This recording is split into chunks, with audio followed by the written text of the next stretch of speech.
बिस्मिल्लाहिर्रहमानिर्रहीम। भाई ਹੁਣ ਦਾ ਇੰਟਰਵਿਊ ਕਰ ਕਿਤੇ ਤੇ ਮਾਸ਼ਾਅੱਲਾ ਸਵਾਇ ਤੋਂ ਜੇ ਆਉਣਾ ਹੋਵੇ ਆਪਣਾ ਇਲਾਜ ਕਰਾਉਣਾ ਹੋਵੇ ਦਸਤਿਆਬ ਨੇ जल्दी जल्दी सब्सक्राइब कर देना ते आज सुबह सुबह ना ये सब धानियां पीने पे सामने ये मशीन चलती पे ते चेक करो सामने ये पे हमें धानियां दी रगड़ाई चलती पे। वेलकम बैक यार थोड़ा भिरा धा शा के रेडी थी चुके थे आज सोचेंदे पे सुबह सुबह कितना तैयारी आज दी तैयारी है कि मेरे मसाद दी तबीयत खराब काफ़ी दी थी चुके हैं तो ऊँदी मैं पे बीमारदारी करान ते व्लॉग शुरू करने से पहले सारे चैनल कर सब्सक्राइब ते आज दा प्यारा ते नवा जा व्लॉग करने शुरू। बिस्मिल्लाहिर्रहमानिर्रहीम। वाजिबा सुबह सुबह नाल मोटरसाइकिल बाइक स्टार्ट थी चुकी है यार सुबह सुबह उठी के ना व्लॉग बनावन दी अपनी जात से सब सवेरे सवेरे ठंडी ठंडी हवा मजेदार माहौल अपनी प्यारी जई गड्डी दे उत्ते चढ़ के व्लॉग करन दी बहुत ज्यादा चास यार मजेदार माहौल है सामने देखो ट्यूबवेल चलते पे कितना प्यारा माहौल। एक बार पहुंच चुके हैं किंग्स फार्मेसी ते इत्थे तो अगर कोना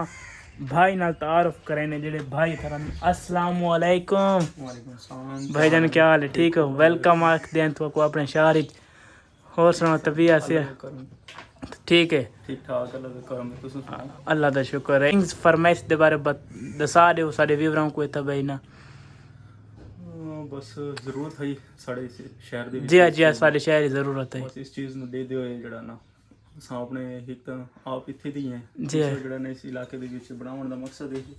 ਜੀ ਰਾਤ ਨੂੰ ਸਾਨੂੰ ਤਕਰੀਬਨ ਜਿਹੜਾ ਨਾ 8-9 ਵਜੇ ਤੋਂ ਬਾਅਦ ਕੋਈ ਵੀ ਮੈਡੀਕਲ ਸਟੋਰ ਵਾਲਾ ਅਵੇਲੇਬਲ ਨਹੀਂ ਮਿਲਦਾ ਜੀ ਜੀ ਇਵੇਂ ਗੱਲ ਤਕਰੀਬਨ 11 ਵਜੇ ਤੱਕ ਅਸਾਂ ਇਸ ਸਟੋਰ ਨੂੰ ਓਪਨ ਕੀਤਾ ਹੋਇਆ ਵੈਸੇ ਵੀ 24 ਘੰਟੇ ਕਿਸੇ ਵੀ ਕਿਸਮ ਦੀ ਐਮਰਜੈਂਸੀ ਹੋਵੇ ਉਸ ਵਾਸਤੇ 24 ਘੰਟੇ ਅਵੇਲੇਬਲ ਹੈ। ਨੰਬਰ ਸਾਡੇ ਲਿਖੇ ਹੋਏ ਨੇ जी जी नंबर दिखा देते हैं ਟਾਈਮ ਕੋਈ ਵੀ ਮਸਲਾ ਹੋਵੇ ਕੋਈ ਵੀ ਦਵਾਈ ਖਿਰਣੀ ਹੋਵੇ ਤਾਂ ਤੁਸੀਂ ਜਿਹੜਾ ਨਾ ਸਾਨੂੰ ਕਾਲ ਕਰ ਸਕਦੇ ਹੋ ਤੇ ਇਨਸ਼ਾਅੱਲਾ ਭਰਪੂਰ ਤਾਵਨ ਕਰੀશું। शुक्रिया भाई अल्लाह पाक तो खुश रखे वसदे रहो माशाल्लाह। भाई ਹੁਣ ਦਾ ਇੰਟਰਵਿਊ ਕਰ ਕਿਤੇ ਤੇ ਮਾਸ਼ਾਅੱਲਾ ਸਵਾਇ ਤੋਂ ਜੇ ਆਉਣਾ ਹੋਵੇ ਆਪਣਾ ਇਲਾਜ ਕਰਾਉਣਾ ਹੋਵੇ ਦਸਤਿਆਬ ਨੇ ਸਾਹਮਣੇ ਕਿੰग्स फार्मेसी इस ते नंबर सामने लिखे हुए ने पढ़ सकते वे नंबर देंगे तो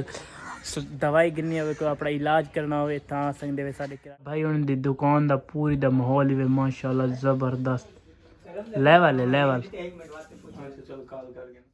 पहले बार जेडे टॉपिक ते व्लॉग शुरू किया से मसाद की बीमारदारी कर चुकी है क्योंकि उत्था मैं वीडियो नहीं बनाई वीडियो बना सकते